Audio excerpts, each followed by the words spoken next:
مساء الفل. عارف كده لما تتزنق ليله الامتحان وتحس ان المنهج مبهوأ منك ومش عارف تلمه منين؟ ده احساسي النهارده في الحلقه الاخيره من حلقات الاستاذ سيد حجاب في سلسله اغاني تترات. الحلقات اللي فاتت قطعنا مشوار طويل اتعرفنا فيه على شكل التترات وبدايتها، واستعرضنا فيه عدد كمان من تترات الاستاذ سيد حجاب. اللي ما شافش الحلقات اللي فاتت يروح يشوفها الاول عشان يزيد استمتاعه بالحلقه. بس طبعا واحنا بنعدي على التترات اللي عرضناها فاتنا كمان تترات كتير جميله، وبما اننا اتكلمنا عن الاساسيات وشرحنا ما يمكن شرحه، فالنهارده هنحاول زي ما بيقولوا ناخد من كل بستان زهره، وهحاول كل مره نحلل تيمات بعينها يمكن تكون اتكررت اكتر من مره في مشوار استاذ سيد حجاب، ونشوف ازاي تغير الزمن مع تغير طبيعه العمل الدرامي اثر كمان في تغير طبيعه التتر. خلونا نبدا. من اكتر التيمات اللي اتكررت في الدراما المصريه واتكلم عنها سيد حجاب اكتر من مره هي تيمه الشرف وعلاقه الانسان بالمال، وطبعا اشهرها وربما اشهر التترات على الاطلاق المال والبنون. محمد جلال عبد القوي ومجدي ابو عميره وطبعا ياسر عبد الرحمن وعلي الحجار. موسيقى المسلسل ده بقت ايقونيه لدرجه ان انت ممكن تسمعها على خلفيه دعاء للشعراوي في اسانسير وانت طالع مصلحه حكوميه، لو يعني مصلحه حكوميه في اسانسير. التتر اللي من كتر شهرته وانتشاره بقيت بحس انه مش واخد حقه، رغم انه في معاني لازم نتوقف عندها وفي صنعه كمان على اعلى مستوى. سيد حجاب هنا بيتناول التيمه دي احيانا بشكل مباشر جدا واحيانا اخرى بشكل عام جدا. وتعالوا سوا كده نتامل واحد من اجمل كوبليهات التتر ده. ايه معنى دنيتنا وغايه حياتنا اذا بعنا فطرتنا البريئه الرقيقه، وازاي نبص لروحنا جوه مرايتنا اذا احنا عشنا هربانين من الحقيقه. جمال الكوبليه ده بالنسبه لي في طرح السؤال نفسه. احنا معظم الوقت كلنا مسروقين من الاسئله الكبيره، الاسئله المهمه. ما بنلحقش نقف في الحياه علشان نسال الاسئله دي، بننشغل بتفاصيل اليوم بيوم، الشغل، اكل العيش، المتعه الاستهلاكيه، بننشغل بامبارح وبكره، وبننسى في كل ده نبص على نفسنا بصة حقيقية، بصة نشوف بيها فطرتنا البريئة الرقيقة دي راحت فين، كنا ازاي وبقينا ازاي. عشان كده السؤال الأول ده اللي هو سؤال المعنى عامل زي شاكوش بيضرب الواحد فوق دماغه، وبيفتح باب للسؤال عن فلسفة الأخلاق بشكل عام مقابل النفعية المطلقة. النقاء الأول في مقابل التكيف القاسي مع العالم. عباس الضو مقابل سلامة فراويل. سؤال بيرجعك لفكرة وجودك كإنسان، لأن لو المعاني والقيم المثالية اللي احنا صدقناها واحنا صغيرين فقدناها تماما، ايه اللي هيبقى مهم بعد كده؟ وده الحقيقة معنى أخلاقي وروحاني وديني في غاية الأهمية. السؤال التاني بقى، ازاي نبص لروحنا جوه مرايتنا؟ السؤال ده بيحيلنا لفلسفة جان بول سارتر. سارتر كان بيتكلم عن حاجة اسمها الباد فيس أو سوء النية. سارتر كان شايف إن الإنسان محكوم عليه بالحرية، إنه حر ويقدر يختار الخير أو الشر، لكن بنية سيئة الإنسان بيحاول يكذب على نفسه ويحسس نفسه إنه مش حر علشان يبرأ نفسه من اختياراته. وده ليه؟ لأن الحرية مسؤولية. أيوة، الحرية هي اللي مسؤولية، مش الحاجة التانية اللي جت في بالك. فيبقى السؤال ده زي ألارم كده بيفوق الإنسان وبيقول لسلامة فراويلة وعباس الضو كل واحد فيهم مسؤول عن الاختيار اللي هو اختاره، والأجدع هو اللي يبقى قادر يبص لنفسه في المراية بعد كده، ومش هيقدر يعمل كده غير اللي اختار اختيارات من الأول تتماشى مع فطرته البريئة الرقيقة دي. تحس إن الكوبليه كله بيوصلك لبعضه في الآخر. وشوفوا بقى الانتقال الجميل من السؤال الوجودي شديد العمومية ده لكوبليه شديد الخصوصية وبيحمل اسم المسلسل، المال والبنون. المال يجيبوا الريح وتاخدوا الهوايل، أما البنون يوم الحساب بيفوتونا، ما الإيدة لو كان مال قارون كله زايل، ولا غير عمايل الخير يهو ينجدونا. في سطرين بس بيهدلك زينة الحياة الدنيا، بيقولك الحاجتين اللي بيخلوا كل الناس ترتكب كل الشرور اللي في الدنيا لو بصينا فيهم شوية هنكتشف إن هما مش بتوعنا. قدر سيد حجاب في سطرين بس يحسسك إن كل ده ولا حاجة، رغم إننا يوميا بنتعامل معاهم إنهم كل حاجة. التيمة دي بيرجع سيد حجاب يشتغل فيها تاني في مسلسل شرف فتح الباب، برضه محمد جلال عبد القوي ورشا شربتجي، والمرة دي عمار الشريعي. المسلسل اللي بيحكي عن الأستاذ شرف المعروف بالأمانة اللي بتضطر بعض الظروف إلى إنه يختلس، لكن هنا سيد حجاب بيتعامل مع التتر بخصوصية أكبر، فبيتكلم مباشرة عن حالة البطل اللي هو شرف فتح الباب. وفي التتر ده بحب أكتر تتر النهاية اللي اتعامل فيه سيد حجاب مع التتر كأنه عدودة بيعدد فيها وبيتحسر على حال شرف فتح الباب. فتلاقيه بيقول له عيني عليك يا شرف، في دنيا فقد الشرف، ولا اللي عمله اتعرف، ولا اللي قبضه انصرف، ولا لنفسه اعترف، عيني عليك يا شرف. والجميل ان عمار الشريعي لقط الخيط ده على طول وعمل اللحن برضه كانه بيعدد على حد ميت، واداء مدحت صالح زود الموضوع جميل. والكوبليه الاجمل بقى لما بيطرح سؤال مهم جدا، وازاي هنمشي عدل والسكه معوجه. السؤال ده هو صعوبه الحياه ومعضلتها، السكك اصلا معوجه، كل حاجة تبدو مش في موضعها، لدرجة ان الالتزام بالقيم والمبادئ يبدو انه طريق للضياع. فده سؤال محتاج فعلا الانسان يفكر فيه، ازاي يقدر يمشي عدل والسكة عاملة كده؟ ازاي يقدر يحافظ على نفسه ويتحمل خسائر المشيان العدل ده؟ ازاي هنمشي عدل والسكة معوجة؟ قالوا الحلال بين والضلال هين والشر بيزين، توهتنا في الهوجة توهتنا في الهوجة. بعدين يرجع يقول أشر شيء الجشع والخلق محوجة، وإذا في الضلال ماشي الأيام ما دايماشي، اصحى وما تعماشي لا تشدك الموجة لا تشدك الموجة. التيمة بتاعت المال دي بقى لو حطيناها جنب تيمة الحب هنلاقيها اتعملت في مسلسل الحقيقة والسراب، أو المسلسل المعروف بماما يا ستي، بس هنا أكتر عن علاقة الإنسان بالفلوس وشعوره الداخلي بأنها مصدر نجاته الوحيد من كل شرور الحياة. فيقول في تتر البداية: يلي تقول إن الحياة جاه ومال، حاسب لا تبني قصور رمال على الرمال، بإيه يفيد المال إذا الظهر مال، علي خسر روحه وطغى وافترى. بعدين يرجع يعيدها بشكل تاني: يلي تقول إن الحياة مال وجاه، حاسب لا تتشرط في كل اتجاه، ده الحب هو وبس طوق النجاة وأحلى ما في الدنيا مهما جرى. والحقيقة كمان بحب تتر النهاية قوي هنا لأنه في شغل صنعة على أعلى مستوى. شوفوا الكوبليه ده: نحب روحنا الحياة تاخدنا في حضنها والحنان يسودنا، وقد ما ندي قد جودنا يجود وجودنا ويطيب عملنا، وبعدها لك مالك ومالنا. بعدين يقول: ونحب ناسنا الحياة تزيدنا حياة، وناسنا تاخد بإيدنا، ينفك إيدنا والنور يقيدنا ويقيم ساعدنا الجنة في رمالنا، وبعدها لك مالك ومالنا. ثم ننتقل بقى لواحدة من أهم التيمات الدرامية اللي سيد حجاب اتكلم عنها، تيمة اتكلمنا عنها شوية في أرابيسك، لكن عندنا كمان مثال صارخ عليها في واحد من أجمل الأعمال الدرامية العربية على الإطلاق، مسلسل ليالي الحلمية، أسامة أنور عكاشة وإسماعيل عبد الحافظ، وألحان وموسيقى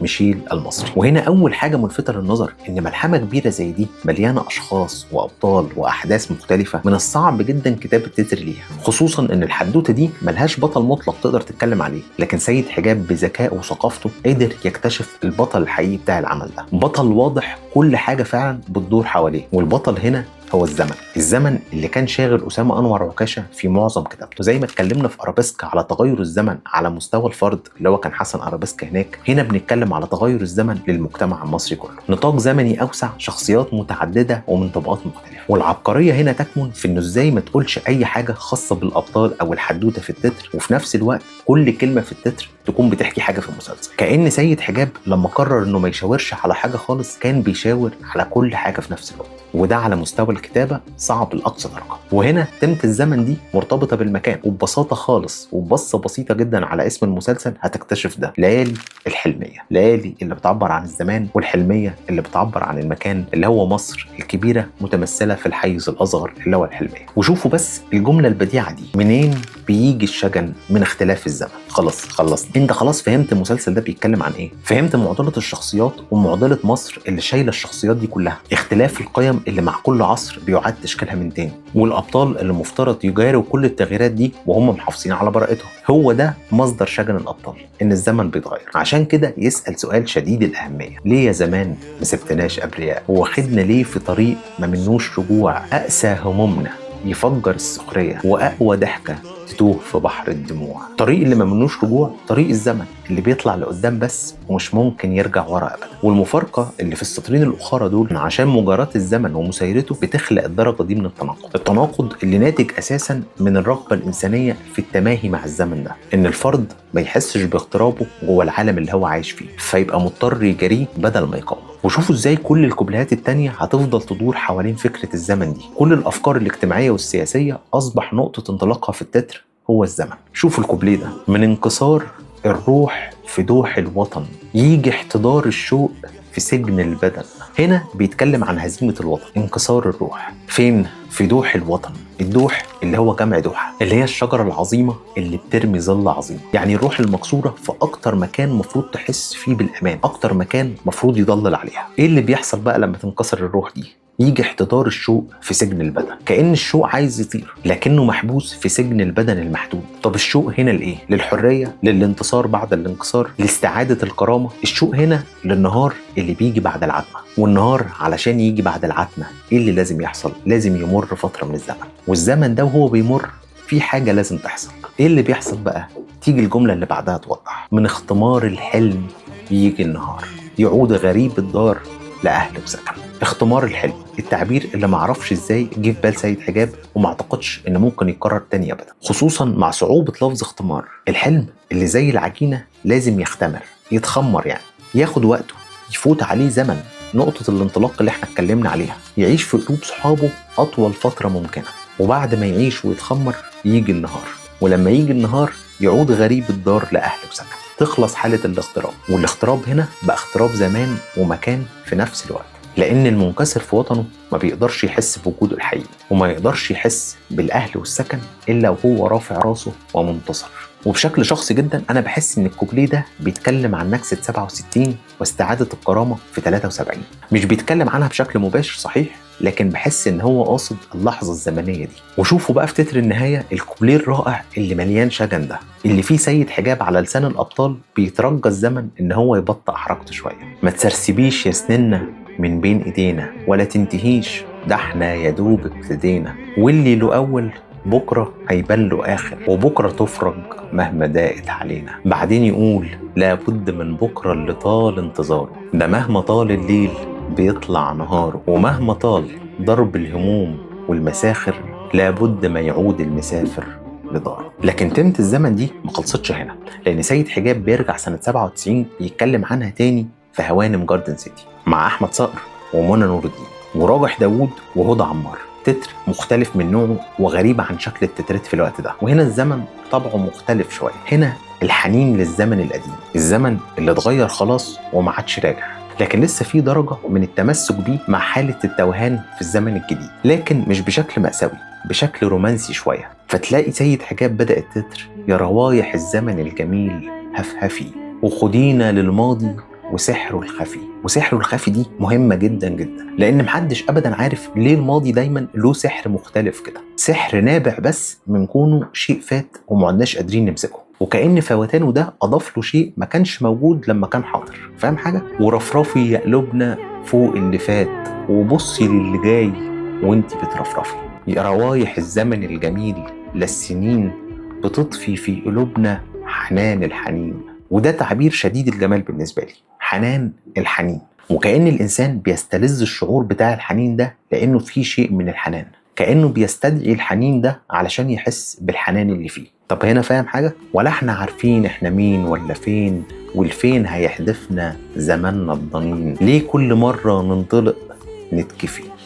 يا روايح الزمن الجميل هفهفي. تعبير سنتمنتالي ورومانسي عن الهزيمة قدام الزمن، لكنها مش هزيمة مليانة انكسار وحزن وأسى، لا، هزيمة تحس فيها قدر من الاستسلام، شبه كده ما تقعد مع جدك أو جدتك ويقعدوا يحكوا لك عن أيام زمان هم عارفين ومدركين تماما إنها مش راجعة تاني، لكنهم قاعدين بس بيفتكروها كنوع من الحنين كده. الجميل هنا كمان إن سيد حجاب قرر يتفلسف بشكل صريح ومباشر جدا في تتر النهاية، وهتلاقوا تتر غريب ومختلف عن أي تتر تاني سمعتوه. يعني بصوا بيقول إيه في تتر النهاية: امبارح اللي عدى واليوم كمان، غمضة عين في عمر الزمان، واحنا ضيوف عابرين مش أصحاب مكان، وبكرة جاي وكلنا في انتظار، والدنيا دايرة دايرة، الدنيا دايرة في مدار، ومن نهار الليل ومن ليل النهار، عشان تكتمل الدايرة اللي هو بيتكلم عنها. تخلص تيمة الزمن هنا؟ الحقيقة لا، عشان سيد حجاب بيرجع تاني يتكلم عن التيمة دي لكن بشكل اجتماعي ونفسي أكتر شوية، وده بيحصل مع الموسيقار الكبير عمر خيرت في تتر اللقاء الثاني، المسلسل اللي كان عبارة عن قصص مختلفة لأشخاص بيتقابلوا في العمر مرتين، مرة وهم صغيرين ومرة بعد ما تعدي سنين. الأشخاص دول ساعات بيبقوا زوج وزوجة، أو اتنين بيحبوا بعض، أو اتنين بيشتغلوا سوا، المهم إن هما بيتقابلوا في مرحلة ثم يعدي عليهم زمن ويتقابلوا في مرحلة تانية خالص. شوفوا إزاي سيد حجاب بيلخص المسلسل كله في معنى بيتأكد للواحد كل يوم بيعيشه، وإزاي كان عنده الجرأة على عرض فكرة فلسفية تبدو صعبة شوية لكنه بيعرضها في تتر مسلسل مصري عادي هيتعرض على قنوات التلفزيون قدام الجمهور العادي اللي فيه جزء كبير جدا ما بيعرفش يقرأ ويكتب حتى. بيعبر عن الفكرة اللي عبر عنها قبل كده الفيلسوف اليوناني هيراقليطس لما قال: لا يمكنك أن تعبر نفس النهر مرتين. يقصد هنا لانه في المره الثانيه مش هيبقى هو نفس النهر، هيبقى النهر اتغير. وهو ده اللي طرحه سيد حجاب كفكره اساسيه للعمل. ولما تتلاقى الوشوش مرتين ما بيتلاقوش يوم اللقاء التاني. وهنا السطرين دول صدمه، يعني السطرين دول في ذاتهم كده مش مفهومين، بيخليك تسال بعدها يعني ايه الكلام ده؟ يعني ايه لما تتلاقى الوشوش ما بيتلاقوش؟ ايه الكلام الغريب ده؟ وده بيخليك كمستمع متعلق اكتر بالسطرين اللي بعدهم عشان عايز تفهم. فيشرح لك بقى عمر الوشوش ما بتبقى بعد السنين نفس الوشوش دي، بتبقى شيء تاني. فتقول كده حطيت ايدي على البلف. بعدين يكمل ويشرح: بتبدل الايام ملامحنا، ترعشنا تنعشنا تشوشنا، يا هل ترى اللي بيعيش الزمن احنا ولا الزمن هو اللي بيعيشنا؟ متهيالي ان مفيش تلخيص فلسفي اجمل من كده للمسلسل. اعمل شاي ونرجع نخش في تيمة تانية. الحقيقة مقرفة جدا يا عبد الجبار، والغريبة انك انت لو رفضتها علشان مقرفة هتبقى مقرفة ورجعنا تاني وخلونا نرجع لسنة 90. بيكتب سيد حجاب واحد من تتراته الملحمية العظيمة، وهو تتر مسلسل الوصية. إسماعيل عبد الحافظ ويسري السيوي اقتباسا عن السيرة الذاتية للدكتور خليل حسن خليل. يعني القصة المأساوية بتاعت الوصية دي بيزد اون ترو ستوري لأستاذ اقتصاد مصري عانى أشد المعاناة من الفقر والظلم الاجتماعي، وكافح كفاح طويل في سبيل ان هو يتعلم ويتفوق في تعليمه ده ويبقى أستاذ جامعي. ونقدر نقول ان التيمة هنا هي القهر والظلم الاجتماعي. والوصية للي ما يعرفش هي أرض زراعية كبيرة جدا بيملكها شخص واحد من الإقطاعيين، وبيشتغل فيها عدد كبير جدا من الفلاحين بأجور زهيدة طبعا، والعائد الكبير بيبقى لصاحب الأرض. وده كان موجود في مصر لحد قبل ثورة 52، وكان يعتبر النظام السائد وقتها بالنسبة لعلاقة الإقطاعيين بالفلاحين. وسيد حجاب كان مدرك إن ده ما كانش مجرد نظام اقتصادي، ده نظام مسيطر على كل شيء في الحياة، كأنه هو الدنيا بتاعت الفلاحين بالكامل. لأن الفقر المدقع اللي بيبقى فيه الفلاحين دول بيأثر على أكلهم وشربهم ولبسهم وتعليم عيالهم وصحتهم طبعا، وبيحرمهم من أهم الفرص في الحياة. لكن ربك لاجل حكمة قدر يخلي عدد من الفلاحين دول يقدروا يتجاوزوا الفقر ده ويخلقوا لنفسهم فرص عظيمة في الحياة. المهم سيد حجاب بيبدأ التتر بسؤال استنكاري، سؤال مليان غضب لايق على حكاية المسلسل، وكأنه قرر في التتر انه ينفس عن الغضب اللي الجمهور هيحس بيه لما يتفرج. مين اللي قال الدنيا دي وصية فيها عبيد مناكيد وفيها السيد، سوانا رب الناس سواسية، لحد فينا يزيد ولا يخس ايد. هنا هو بيحط اول قاعدة مفروض كلنا متفقين عليها: الدنيا مش وصية، ما فيهاش حد فوق وحد تحت، كلنا في الأصل مفروض زي بعض. يعني الوصية هي اللي خارجة عن النظام الطبيعي للكون، هي الخلل الحقيقي في ميزان الدنيا. بعدين يقول كوبليه في وصف شديد الرقة، يقول: جينا الحياة زي النبات أبرياء، لا رضعنا كذب ولا اتفطمنا برياء، طب ليه رمانا السيف على الزيف، وكيف نواجهه غير بالصدق والكبرياء. التشبيه بتاع زي النبات ده في منتهى الرقة، مفيش شيء في الدنيا أبرأ وأرق من النبات. وبعدين مين يعرف النبات أحسن من الفلاحين اللي المسلسل أصلا بيتكلم عنهم؟ فهم زيهم زي النبات الطيب اللي بيزرعوه في الأرض. وسيد حجاب قاصد تماما التشبيه ده عشان زي ما قلنا قبل كده كتير المسلسل كله يبقى نسيج واحد، وهنشوف ده كمان بيكرره في الكوبليه اللي بعده. مهم إن كلنا جينا الحياة كده، لكن لقينا الراجل الإقطاعي ده جه الدنيا وعايز يسمع دايما سمعا وطاعة، واتولد كده وعاش كده، اللي هو السيف اللي بيرمي على الزيف. والحل اللي بيطرحه سيد حجاب الصدق والكبرياء. الصدق في النية والعمل والسعي لتجاوز الظروف دي، والكبرياء وعفة النفس، لأن الفقير تحديدا لو فقدهم بيفقد معاهم ذاته، كأنه أخذ قرار بالإذعان للفقر ده لآخر عمره. وده بيظهر في مشاهد كتير جدا من حياة الدكتور خليل حسن خليل. بعدين سيد حجاب يقول له: عيش يا ابن آدم بكر زي الشجر، موت وانت واقف زيه في مطرحك، ولا تنحني المخلوق بشر أو حجر، وشب فوق مهما الزمان جرحك. زي ما اتكلمنا هنا برضو التشبيه بالشجر تاني، لأن أهل الوصية الفلاحين الغلابة دول لازم يتعلموا من الطبيعة اللي هم بيتعاملوا معاها دايما. ثم يجي تتر النهاية: تستمر الحياة بين ابتسامة فيه اللي تاه في دجاه واللي ضميره هداه. والكوبليه الأجمل في رأيي اللي بيرجع الأمل للنفوس: وكل دقيقة بعدها وسعة، وهدي الحقيقة بس منسية، وكلنا ولاد تسعى وبنسعى، ودي مش وصية، الناس سواسية. تفضل تيمة القهر الاجتماعي دي مكملة معانا، بس مش في سياق تاريخي، في الحاضر اللي احنا عايشين فيه، حاضر مليان بالفساد وقلة الحيلة والعجز قدامهم. والكلام هنا عن تتر مسلسل هيما ايام الضحك والدموع، بلال فضل وجمال عبد الحميد وعمان عمار الشريف. المسلسل اللي احداثه بتدور في جزيره الوراق، حيث الطبقات الشعبيه في مصر بشكلها الاحدث، الشكل اللي هو غير مثالي على الاطلاق بعكس الحاره الشعبيه اللي كانت عند اسامه انور عكاشه. وبما اننا قلنا بلال فضل، فنتوقع سيطره الحس الساخر على الاحداث والكوميديا السوداء والافيهات الغريبه اللي ما نعرفش بيجيبها منين، والاغراق في حياه الطبقات الشعبيه بشكل واقعي جدا. وسيد حجاب لازم في التتر اللي بيكتبه يتاقلم مع الشكل ده من الحكي، بس ده سيد حجاب، يعني الكلمات الراقيه، المعاني الجزله، الالفاظ الرائعه، فازاي يقدر يلعب في المساحه دي بطريقته الخاصه لكن بما يليق على المسلسل ويبقى برضه النسيج واحد. وهنا تيجي الحرفيه والمهاره، فيكتب سيد حجاب تتر راقي جدا فنيا، شعبي جدا لفظيا، بل اقدر اقول عليه انه سوقي احيانا كتيره. في تتر النهايه سيد حجاب بيسخر من بطل القصه نفسه، بطل القصه اللي هو قليل الحيله ومش عارف يتصرف في حياته، فيقول له ايه؟ يقول له هتعمل ايه يا قليل البخت والحيله، عيله بلا مال ومالك في الحياه لازمه، هتعيش عواطلي وتتشيع في ترحيله، في دنيا ضرباك في عز الازمه بالجزمه، وهتعمل ايه يا قليل البخت والحيله. شايفين قسوه الكلام وشعبيته؟ انت تحس كانك قاعد في الوراق 2008 طبعا، الوراق دلوقتي حاجه تانية. في الكوبليه التاني يتكلم على لسان حال الغلابه ويقول جناها صدفه بدون تأكيد على الحجوزات، لقيناها كوسة وزحمة ومهرسة وعكوسات، وكل ما نحش كوسة شيخة طلعوا كوسات، وخيبة بالويبة والناس نخهم الشيلة، وهتعمل ايه يا قليل البخت والحيلة. وعجبني قوي بدون تأكيد على الحجوزات دي، وكأن في ناس قبل ما تتولد في الدنيا بيبقى محجوز لهم أماكن وفرص يخليهم طول عمرهم أغنياء ويعيشوا عيشة مرتاحة، وناس تانيين بيجوا بدون حجوزات على الله حكايتهم. ولو تأملنا الواقع شوية هنحس إن ده حقيقي جدا. بعدين يبدأ يعلي في السخرية والشعبية، فيقول لك دنيا اشتغالة وناس علة وناس عالة، عايشينها طبالة خلوا الواطي يتعالى، وناس تسوق الهبالة بس فعالة،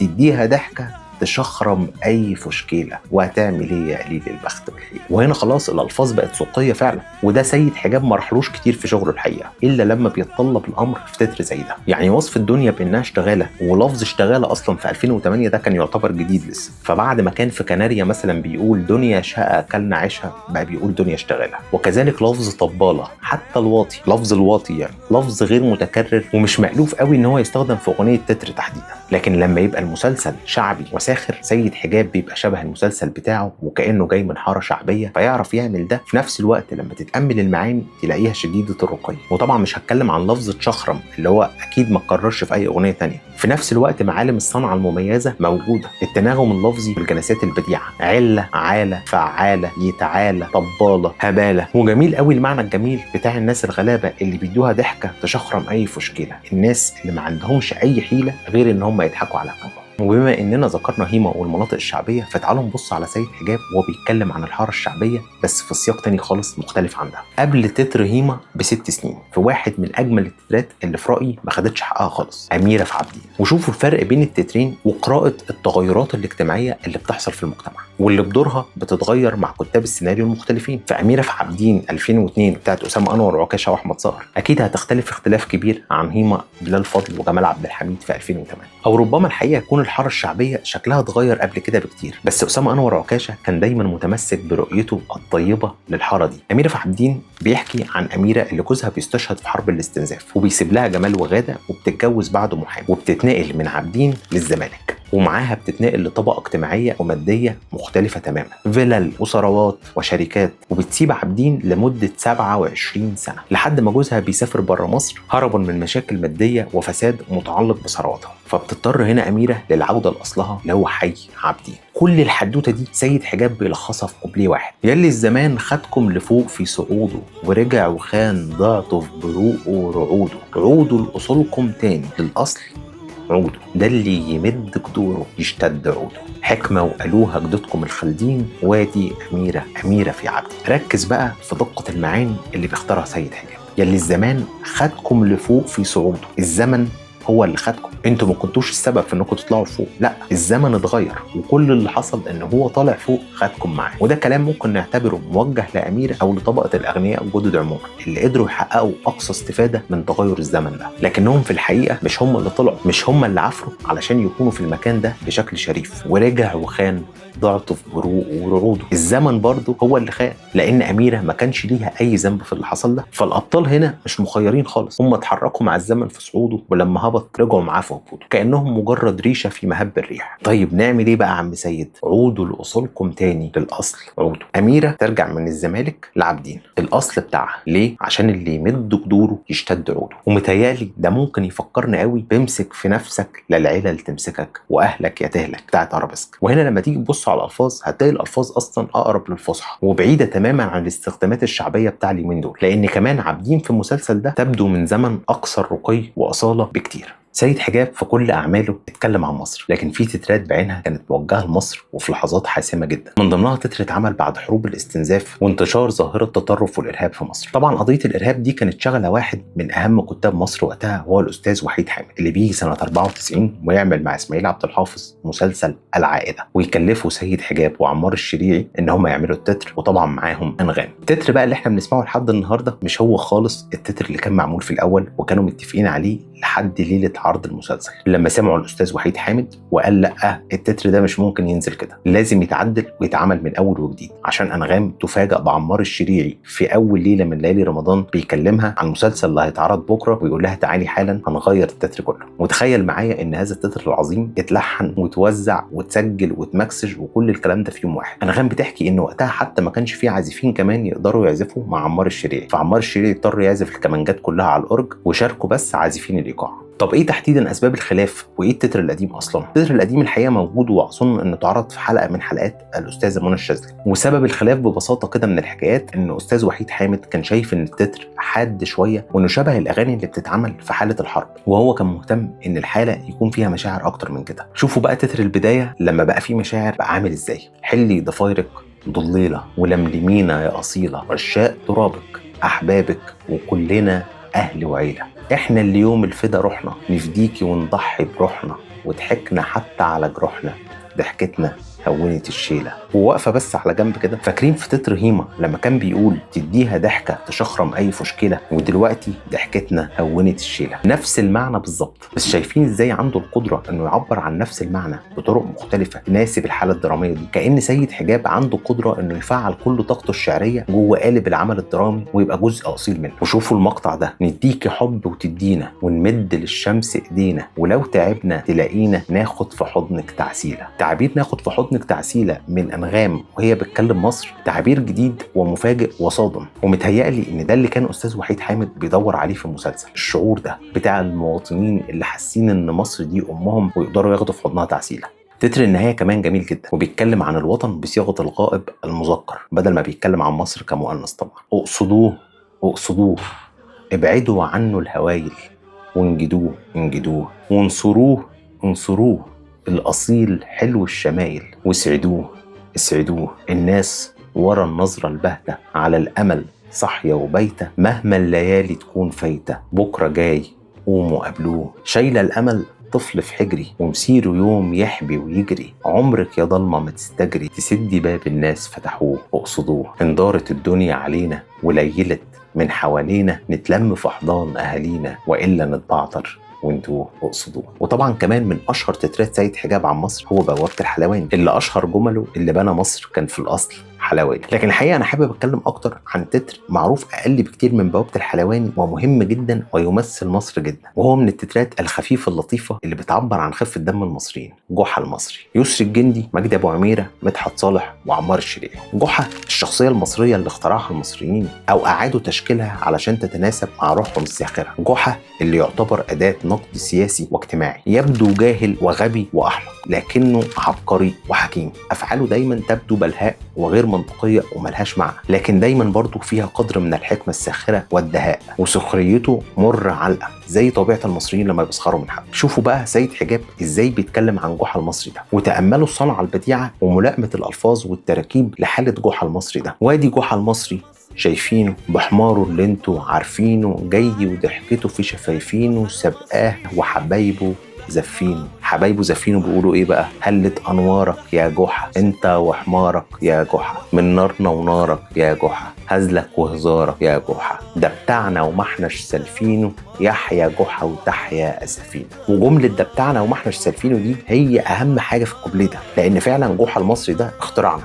واسمعوا باقي تتر البدايه لانه شديد الجمال وخفيف الدم قوي، وتتر النهايه ما يقلش جمال عنه. في تتر النهايه بيقول ايه؟ طلي يا دنيا على جحا طلي، مهما تعك يقول يا حلولي، وده كل ده قرع اسطنبولي، وهنوصل للحل الكلي، ما هو جحا استاذ حل الالغاز، سايق الشيطانه على الهبلولي، طلي يا دنيا على جحا طلي. وشوفوا المقطع ده والجرأه في استخدام الالفاظ الجديده. جحا وحماره قايسين فاقسين احوال الدنيا ومقايسين، وباي فساد ساد تصين، سوى بالتسفيه سوى بالتلسين، زي النزناز انجاز اعجاز، تنكيت تبكيت فل الفلي، طل يا دنيا على جحا طل. واخر حاجه بيدي لجحا الوصيه الاخيره، فيقول له يا جحا يا مصري قول لسن، علشان الاحوال تتحسن والناس الخايفه تتفرسن والدنيا القاسيه تتأنسن. تتر دمه خفيف جدا، لايق علينا كمصريين ولايق على تركيبه جحا المصري دي وطبيعه المسلسل اللي روحه خفيفه ومرحه. وبعد ما اتكلمنا عن مصر هنروح لتيمه تانية وهي تيمه الحب.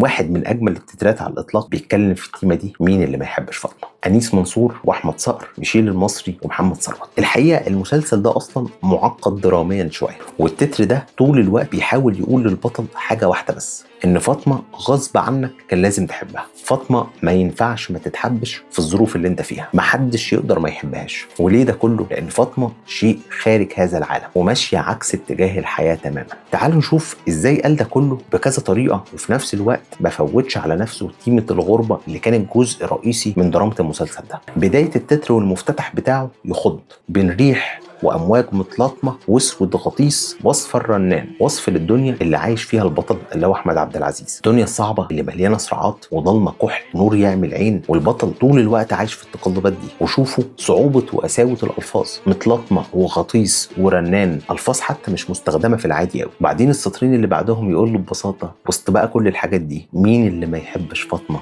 لو فاطمه طاقت نور وحنان. شوفوا رقة الألفاظ في السطرين الأخرى دول. بعدين يكمل في تتر البداية في كوبلهين الكلام عن فكرة الغربة اللي هرب ليها البطل بعد رفض أهل حبيبته لجوازه منها، والغربة دي نفسها هي اللي بيقابل فيها فاطمة. بين غربتك في ديار أهلك وغربتك في بلاد الله، لو ضي قنديل زهزهلك مش ترمي كله وتجري وراه. الكلام هنا عن فاطمه وغربته في ديار اهله لانه ما قدرش يتجوز حبيبته اللي بيحبها، وغربته في بلاد الله لانه تغرب بعيد عن الناس كلها. في نفس الوقت رغم انه قال له قبل كده ان فاطمه دي ما ينفعش ما تتحبش، بيقول له برضه لو حاجه كده نورت لك ما ترميش كل حاجه ورا ظهرك وتجري وراها. يا هل ترى يا نور يا بعيد، انت بصحيح ولا انت سراب، وهعيش معاك في الضي سعيد ولا غريب ما بين أغراب. والتتر بيأكد طول الوقت على حالة الحيرة دي، البطل اللي سافر وقابل حبيبة جديدة في الغربة، هل فعلا يقدر يتجاوز بلده الأم وحبيبته القديمة؟ هل يقدر يعيش في الضي ده سعيد فعلا؟ ولا هيفضل طول الوقت حاسس بغربة جواه؟ لكن الأكيد برضه إنه كده كان لازم يحب فاطمة، ده كلام مفروغ منه. ويرجع تاني يلعب نفس اللعبة في تتر النهاية، يأكد له برضه إن فاطمة لازم تتحب، وبعدين يرجع يحيره. تعالوا نشوف عملها إزاي. وهي ماشية وبتعدي صدمة في قطمة في لطمة، وفي وسط الصراعات دي مين ما يحبش فاطمه؟ كانه بيقول له تاني ان فاطمه بره كل حاجه، فاطمه هي البراءه الوحيده في العالم القاسي ده، هي الطفوله بتاعته، العيشه الهنيه اللي ما عرفش يعيشها قبل كده. لكن طبعا بعد ما بياكد له زي تتر البدايه ان فاطمه دي كانت لازم تتحب، لازم يرجع يحيره ويربكه ويلعب في دماغه تاني. فيروح يقول له ايه؟ فاطمه دي روح حسابك ولا شرك منصوب لك، وادي العالم سابك شوف بقى ايه مكتوب لك. والنص التاني من الكوبليه ده قاسي جدا، ادي العالم سابك شوف بقى ايه مكتوب لك، انت هنا لوحدك وحبيت فاطمه وما انتش متاكد هي فاطمه دي هي السعاده اللي انت مستنيها ولا لا. ويكمل على الحيره دي ويقول له فاطمه اذا قلبها حبك هتحبك ايامك ولا الهوى يلعبك ويدبل احلامك. يا عم انت حيرتني، يعني انا في الاخر كده كان لازم احب فاطمه، وفي نفس الوقت انا ما عنديش اي يقين ان الحب ده ممكن يكون كويس ليا، لان الحب ده يبدو وكانه حب اضطراري، علاقه كده شبه العلاقات اللي بتتكون بين الناس اللي بيتقابلوا في ظروف صعبه جدا زي ظروف الحرب او السجن، فكانه حب فاطمه بس علشان معاناته في الغربه تهون، لكن الحب ده ما كانش كافي انه يحس انه مش غريب. تتر جميل قوي وذكي جدا في عرض المعضله الدراميه، لان المعضله الدراميه دي هي اللي الجمهور هيفضل عايش معاها وهو شايف صراع صبري بين حبيبته القديمه وبين فاطمه. طبعا فاتنا برضو تترات كتير جميله كتبها الاستاذ سيد حجاب، وده في رايي طبيعي جدا لان انتاج سيد حجاب في التترات كان كتير جدا، لكن على الاقل حاسس ان احنا قدرنا نوثق جزء من مشوار استاذ سيد حجاب في تترات المسلسلات، خصوصا ان المحتوى العربي مش مهتم قوي بالحته دي. الحلقه الجايه ان شاء الله مكملين في سلسله اغاني تترات، بس المره دي هنتكلم عن شاعر جديد، واحد من العمالقه اللي اسهاماته في التترات لا يمكن تجاهلها ابدا. لو وصلت لحد هنا فضلا وليس امرا اعمل لايك وسبسكرايب، وحاول تشارك الحلقه مع اصحابك اللي ممكن يحبوا النوع ده من المحتوى. اشوفكم الحلقه الجايه، سلام.